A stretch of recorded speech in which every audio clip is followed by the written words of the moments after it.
Good morning, everyone. As somebody commented, there is a ghost in the machine this morning.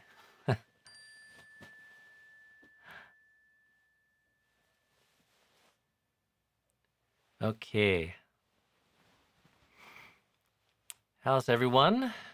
How's everything sounding and looking? We got one report of fuzziness, but let me know how that looks to everyone.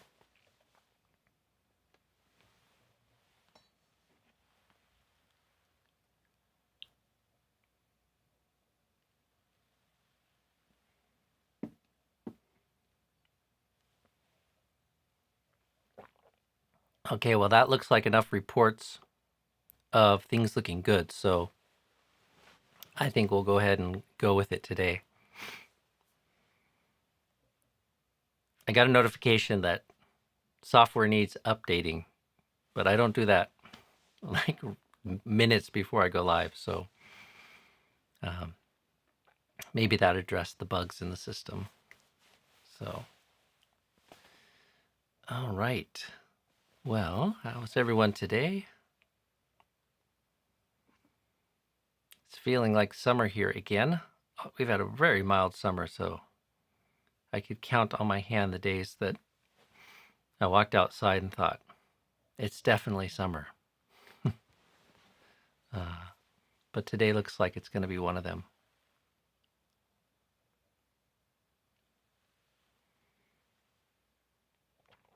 So let's see, Wednesday. Not much going on news-wise, at least not that's come to my attention. So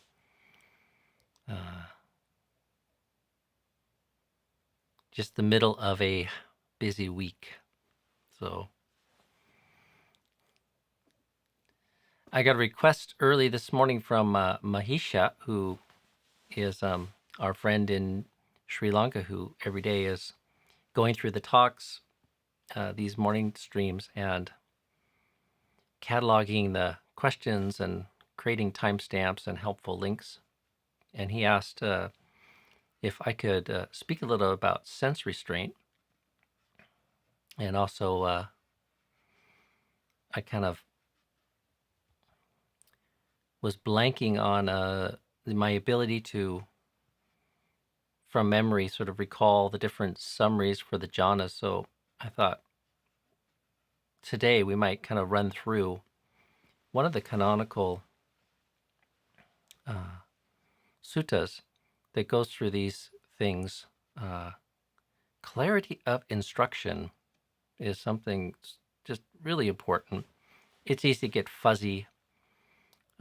fuzzy-minded about what it is that we're supposed to be doing. And reminders again and again and again. And remembering is very much part of Sati, like remembering what is suitable, remembering what it is that one should give attention to. Clarity of purpose and effort is very critical to success in meditation. And even for one long gone forth, it's good to recount again and again. What is it we're trying to do here? And that's especially true in the application, the formal application of meditation. So I thought today we'd look at the section on cultivation in the Dikha-nikāya, the long discourses. So the second of those we mentioned yesterday, the Sāmaññaphalasutta, or the fruits of samanaship, or the fruits of the ascetic life or holy life, is a encyclopedic, almost exhaustive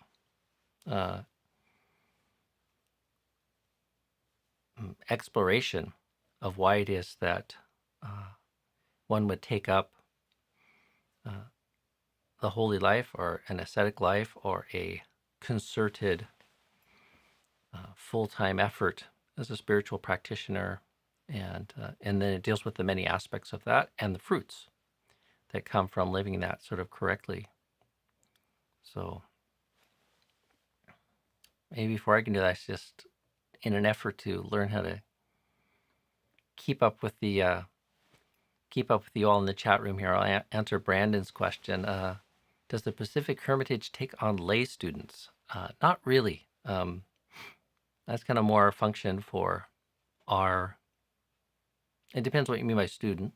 So certainly myself and the other senior monks who are here make ourselves available for consultation, but not over the internet except for YouTube here. It's more if you have the opportunity to come visit or attend gatherings, we're accessible as teachers and guides and Kalyanamitta, spiritual friends. So I don't know that I've formally taken on many people as a lay student. I think of myself more as a cheerleader and a coach and a friend. I suppose I do teach in some way, but I'm a little wary of identifying myself as being a teacher, and there's a more informal opportunity just to draw near Sangha, monks and nuns, as teachers and guides and students. But others do kind of formalize those relationships. Me, not so much. So, and if part of your question, Brandon, is about like staying in monasteries, like we don't have a lay guest program in our monastery. Many of the monasteries do. Most of them do. Especially the ones in the West, and through most of the year, people can go and spend a period of time in practicing in the monastery and getting teachings. So,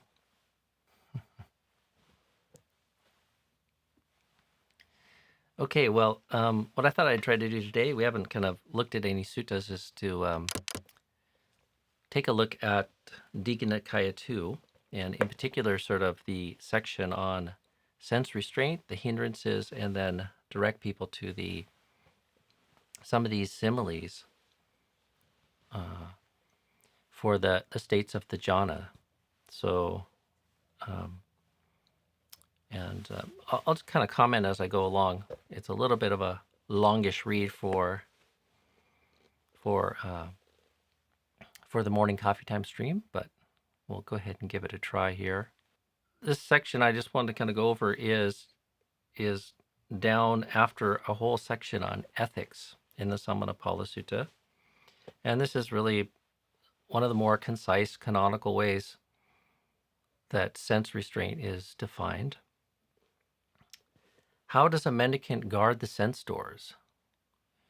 When a noble disciple sees a sight with their eyes, they don't get caught up in the features and details. If the faculty of sight were left unrestrained, bad, unskillful qualities of desire and aversion would become overwhelming. For this reason, they practice restraint, protecting the faculty of the sight and achieving its restraint. When they hear a sound with the ears, smell an odor with their nose, when they taste a flavor with their tongue, when they feel a touch with their body, when they know a thought with their mind, they don't get caught up in the features and details.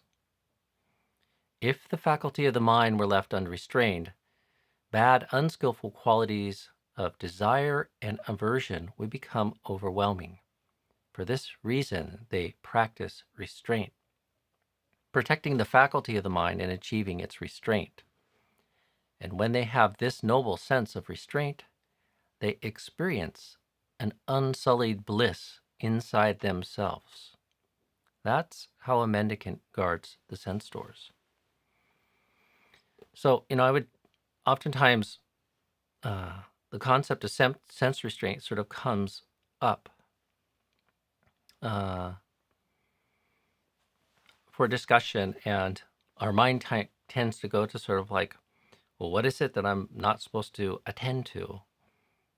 And sometimes people want to think about this in a very categorical way. So, like, I would direct your attention to this word with this kind of thing here. sights and sounds and sense contacts that we become overwhelming. So, Suman, I see your kind of question here. I should have started off with this, but this is Bhante Sujato's translation on suttacentral.net. So, and thanks for prompting me there.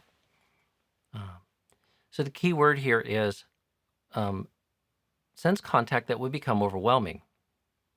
So things that we know are going to cause us to lose our balance or sully the mind in some way, spoil the kind of conditions that are necessary for overcoming the hindrances and these beautiful sort of states of serenity.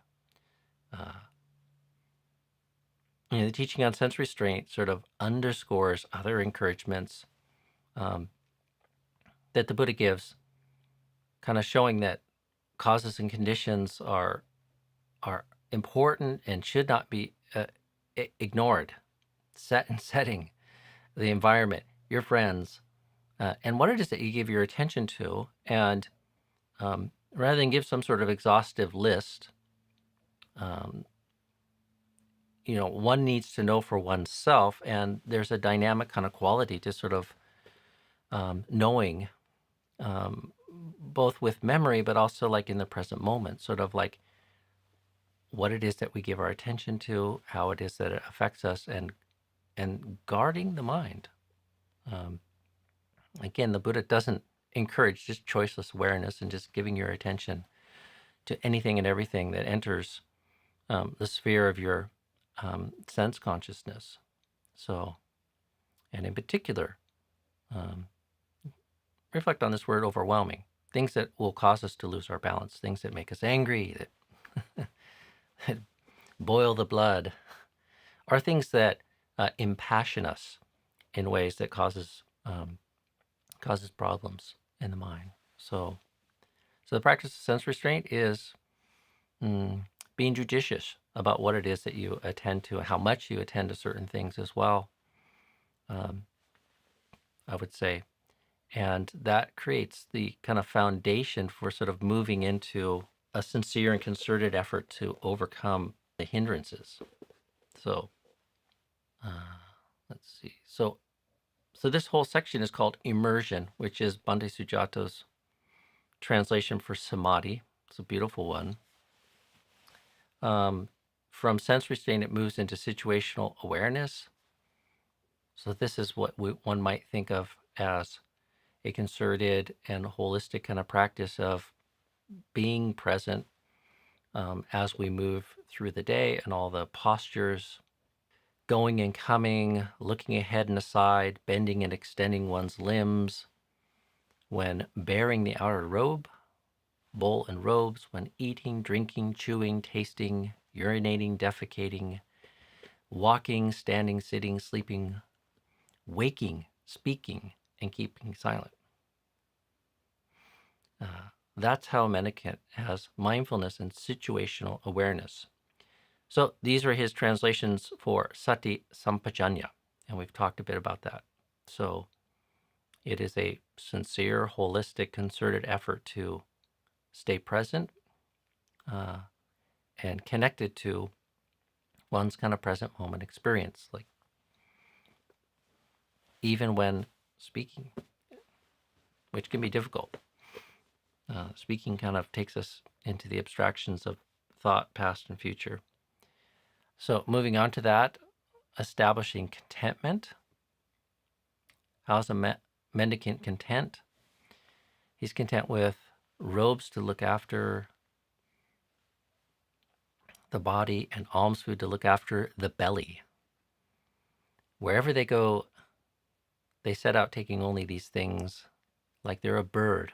Wherever it flies, wings are its only burden. In the same way, a mendicant is content with robes to look after the body and alms food to look after the belly.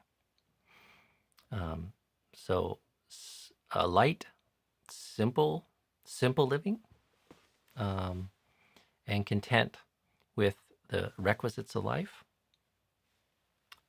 Now moving on to the hindrances. So these are Ajahn Sudanto referred to in, I think it was talk 2.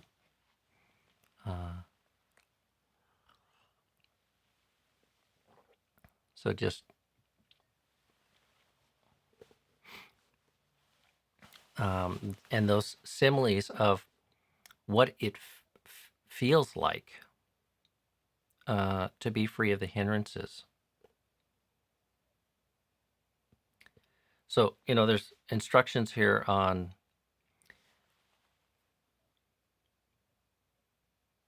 having prepared the mind through good ethics, through sense restraint, through contentment, and then going off to meditation.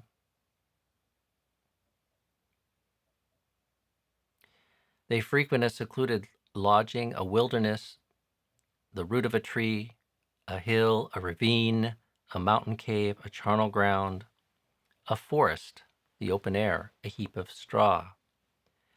After the meal, they return from their alms round, sit down cross-legged with their body straight, and establish mindfulness right there. So again, set and setting, the environment makes a difference. They don't just sit down in the middle of the village. They go find a quiet, suitable place to pursue their meditation. Giving up desire for the world, they meditate with a heart rid of desire, cleansing the mind of desire. Giving up ill will and malevolence, they meditate with a mind rid of ill will, full of compassion for all living beings. Cleansing the mind of ill will. Giving up dullness and drowsiness, they meditate with a mind rid of dullness and drowsiness, perceiving light. Mindful and aware, cleansing the mind of dullness and drowsiness. Giving up restlessness and remorse, they meditate without restlessness. Their mind peaceful inside, cleansing the mind of restlessness and remorse.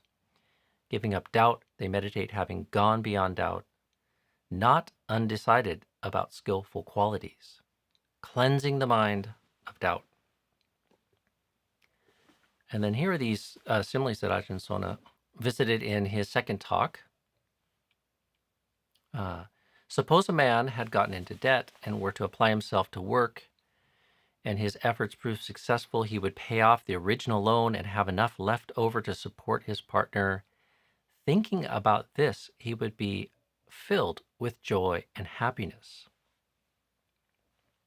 So there's a recognition that one is free from this typical state of looking for happiness in the world, thinking and desiring comfort and pleasure from the sense realm, which is a debt. So to whatever level our strategies for happiness are bound up with sense pleasure, we're kind of fostering an addiction, which puts us in this kind of debt-like condition. And certainly there are other forms of happiness that most people have, but I would say chief amongst them are finding comfort, pleasure, delight, and experience of the sense realm. So, and that leaves us in this sort of sense of debt.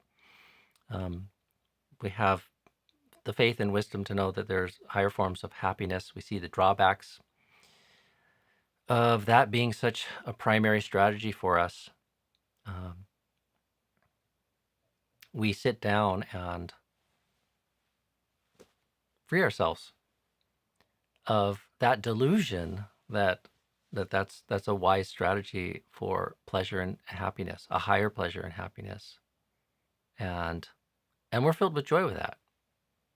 Like when you sit down, like oftentimes when I sit down, I'm eager to meet the simplicity of the present moment, to not have to see things with my eyes, hear things with my ears, engage in conversation, do yet another thing on my to-do list. It's like, I can just turn inwards to the simplicity of the breath and the present moment. And that thought, and I'll underscore, I don't have a highlighter, but thinking about this, he would be filled with happiness and joy. So, there is a role for discursive thought in meditation, especially more so in setting up the mind in the preliminary stages of meditation, and like checking in on what's going on in the mind, especially where we are with these hindrances, settling any attachments we have and longings we have in this particular case. And then when you realize you're free of that, like delighting, you think about that. You think, I have the opportunity to meditate. And happiness and joy should arise in the mind. Suppose there was a person who was sick and suffering gravely ill. They would lose their appetite and get physically weak. But after some time, they'd recover from that illness and regain their appetite. So this is, again, the simile for the illness of ill will, anger, aversion, frustration. So reflecting on that, thinking that one has freed oneself from ill will, frustration, aversion. They are filled with joy and happiness. Suppose one was a bondservant. This is the wicked boss, or the bad boss. They belonged to someone else and were unable to go where they wish. But after some time, they'd be free from servitude and become their own master, an emancipated individual able to go where they wish. So this is the simile for being freed from dullness. Oh, sorry, I got that mixed up. I skipped over the imprisonment. The imprisonment is the simile for sloth and torpor, dullness, lethargy of mind. So when one has the requisite energy in the mind, that brings a sense of joy and happiness. The bondservant, or the bad boss, is restlessness, always pushing, poking, come here, do this, do that. Being freed from that. And then lastly, suppose there was a person with wealth and property who was traveling along a desert road. So this is the crossroads, which are perilous. And they have nothing to eat. They had to make a choice of what's the right way to go to get to a village. And once they've figured out they've made the right choice, and that they're moving towards sanctuary and safety, joy and happiness.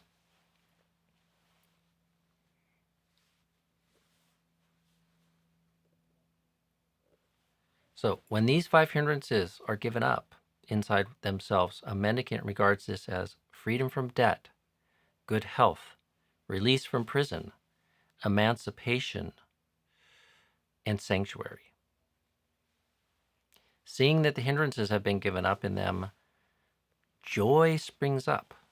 Being joyful, rapture springs up. When the mind is full of rapture, the body becomes tranquil.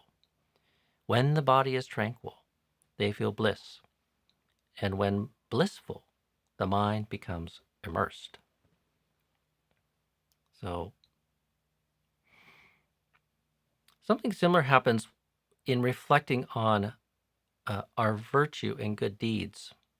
And there really is a strong role for exercising the part of mindfulness that is remembering, reflecting, recollecting. And I've had many times in my meditation where things are going kind of well or something, but not really moving very strongly towards a state of joy and happiness. And the thought comes up to review what's going on, what's obstructing the progression towards that. And I might reflect on the hindrances and then just kind of go through and check. And sometimes you'll find, oh, there's a little frustration or agitation here. I'm kind of hating my bodily experience. Or or one of the other hindrances is kind of there. Oh, there's subtle restlessness here. And then one could address that. But sometimes in reviewing it, like you realize that the mind is quite free of hindrances, or the hindrances are on the wane, are already fairly well suppressed. And like all you need is that little spark of recognition of being in this beneficial state of being released from the power of the hindrances to spark off this kind of joy and happiness. And sometimes just that kind of reviewing, recollecting, and kind of looking at the mind through the lens of that can support that. So, and then the sutta kind of moves on into the similes for the jhanas, and I might just kind of briefly whip through those today, and then everyone has some homework to come revisit this if they want to. Might be a nice time in the week to kind of revisit this, because I think in the subsequent talks, Ajahn kind of going to go into them, and for people that aren't familiar with them, it's good to kind of start to familiarize yourself with these. I'm assuming most of you have heard these before, probably many times, but still, it's good to review these to get this refresh the instructions and refresh these images and similes in one's mind again and again and again.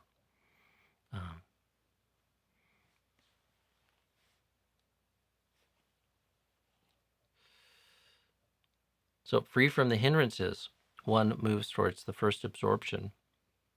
Quite secluded from sensual pleasures, secluded from unskillful qualities, they enter and remain in the first absorption, which has rapture born, which has the rapture and bliss born of seclusion.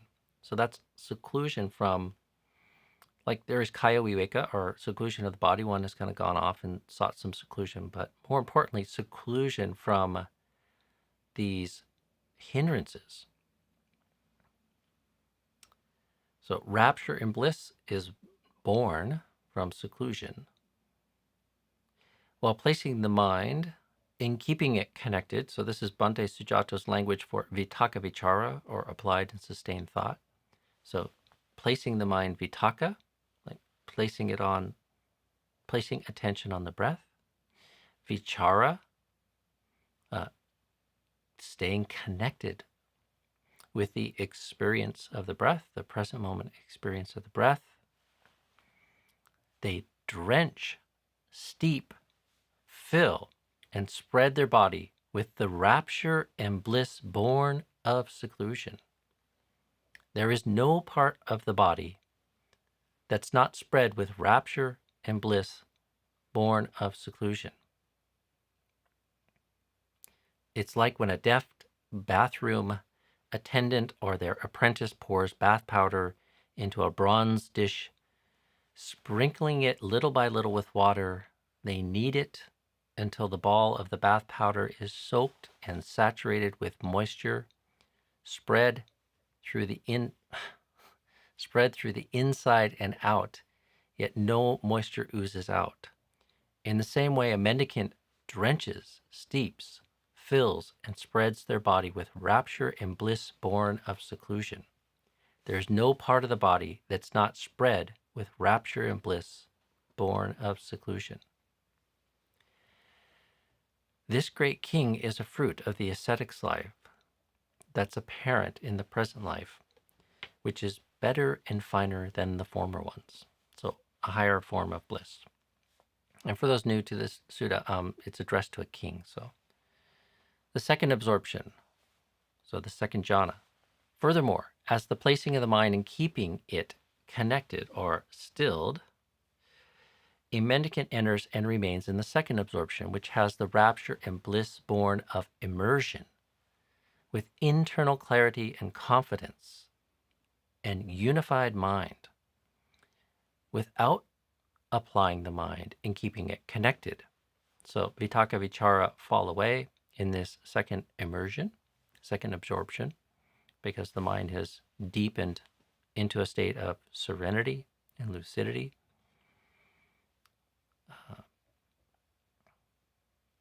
In the same way, a mendicant drenches, steeps, fills, and spreads their body with rapture and bliss born of immersion. There's no part of the body that's not spread with rapture and bliss born of immersion. So again, this language is implying there is volition. There's still some activity that's being kind of cultivated here. It might be a very subtle form of volition working here. But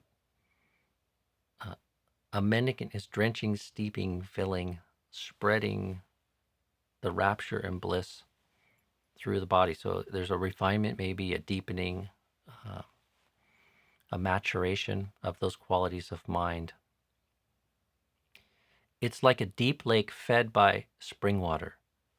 There's no inlet to the east, west, north, or south, and no rainfall to replenish it from time to time. But the stream of cool water welling up in the lake drenches, steeps, fills, and spreads throughout the lake. There's no part of the lake that's not spread with cool water. In the same way, a mendicant drenches, steeps, fills, and spreads their body with rapture and bliss born of immersion.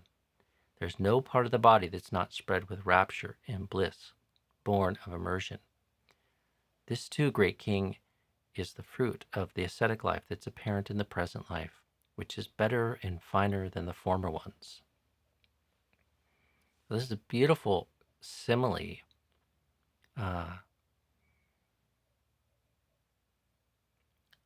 deep lake fed by spring water. So there's this welling up, this internal sense of joy, serenity, happiness. It's not coming from the outside. The streams of sense contact, which is normally where we're looking to be fed and where we're looking for coolness and pleasure and nourishment. It's the internal nourishment, coolness, and delight that's welling up from within because we've moved to this interior immersed connection with the conscious experience of the mind in jhana, or the mind in meditation. The third absorption.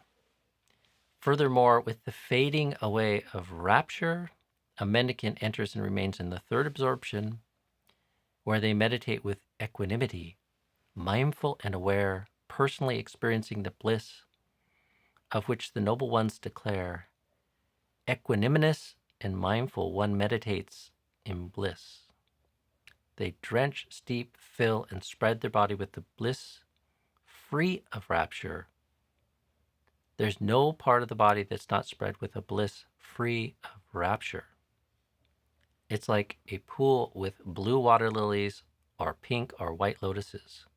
Some of them sprout and grow in the water without rising above it, thriving underwater. From the tip to the root, they're drenched, steeped, filled, and soaked with cool water. There's no part of them that's not soaked with cool water. In the same way, a mendicant drenches, steeps, fills, and spreads their body with a bliss free of rapture. There's no part of the body that's not spread with a bliss free of rapture. This too, great King, is a fruit of the ascetic life that's apparent in the present life, which is better and finer than the former ones. So notice here, this third state of absorption or immersion is characterized by equanimity and mindfulness. It is still characterized as blissful, but it is free of rapture.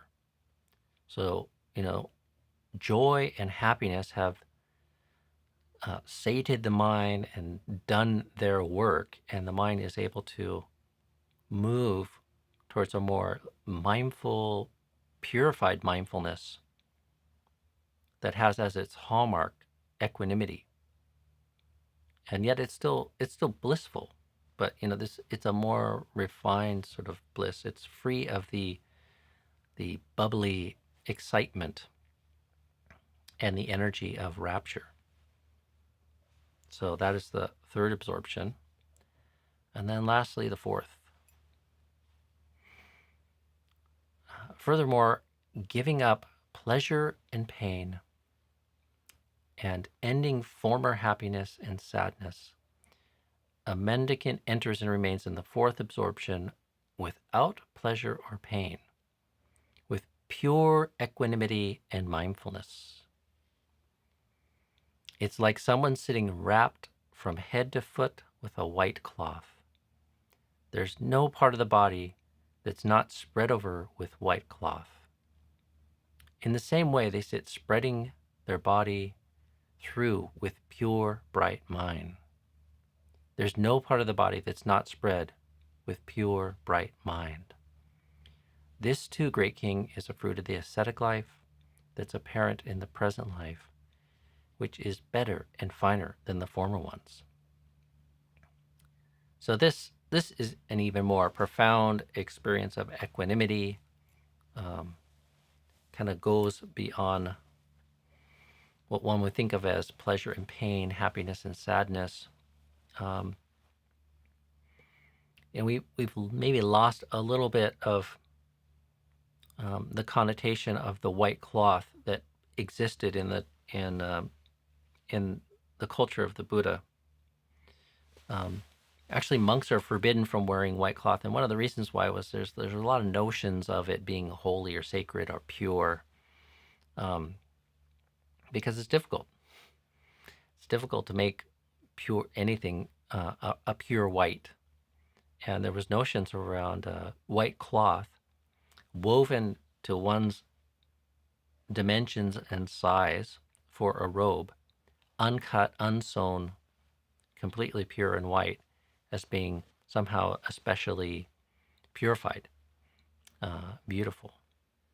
So this is used here for this kind of fourth simile.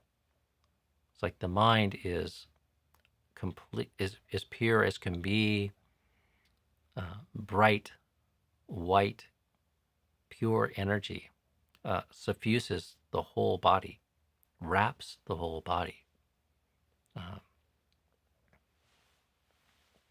So that is the fourth. Okay, so notice we have some sort of volition going here, all the way up to this last one. I think it's a good case that one needs to be a little bit more active in first and second sort of jhana. It starts to become very subtle in what's going on in third, and then in the fourth. It might be hard to kind of even recognize it as volition at that point, because something so refined is coming, bringing the mind together. So that is the second sutta from the long discourses. The fruits of the ascetic life are in Pali the Sāmaññaphalasutta, and that's one place one can turn to get a nice and concise collection of sense restraint. These nice similes connected with the overcoming the hindrances and what it feels like to overcome the hindrances, to be free from them, and how quite naturally, seeing that one is free of those, recognizing that can be a tremendous source of joy and happiness in one's mind. And then these similes for the jhanas, or for the four jhanas. So it's a bit long for a morning coffee time stream reading or something, but thought I would share that with people today. For those of you who have not met that before, welcome to it. It's a very important sutta, and I recommend reading the whole thing at some time. And again, for those who are familiar with it, it's not a bad thing to go back and read through that section in particular from time to time. It's so, to me, it's just so clear and concise. That's the life of a practitioner. Sense restraint, contentment, overcoming hindrances, and then going off to deepen and move towards these kind of states of immersion, as Bhante Sujato translates them. So, all right, well, the time is winding on. Let's see, are there any compelling questions? I see a whole lot of discussion about white cloth here. So,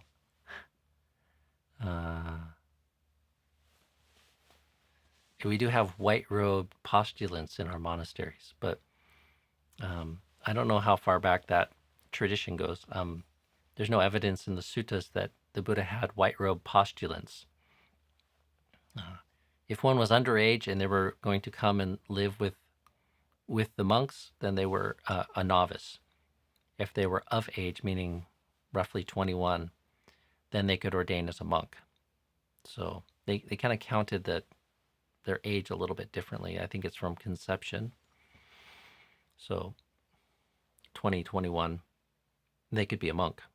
So, but in modern times and in Thailand and in our tradition, we have this kind of convention of people not going straight into taking up the brown robe or the ochre robe, as it's sometimes called, but living for a time as a white robe 8 precept postulant in the monastery. Okay, let's see. Let me go back here. I see a question from Stan that is kind of on topic today. Is this description of sense restraint, it should read, for meditation or for all the time? Really all the time. So one should be judicious about, I can't say that word, judicious about what one gives one's attention to. And again, just underscoring what I said earlier, on the watch for things that will cause one to lose balance or strength of mind, the things that will overwhelm one. Yeah.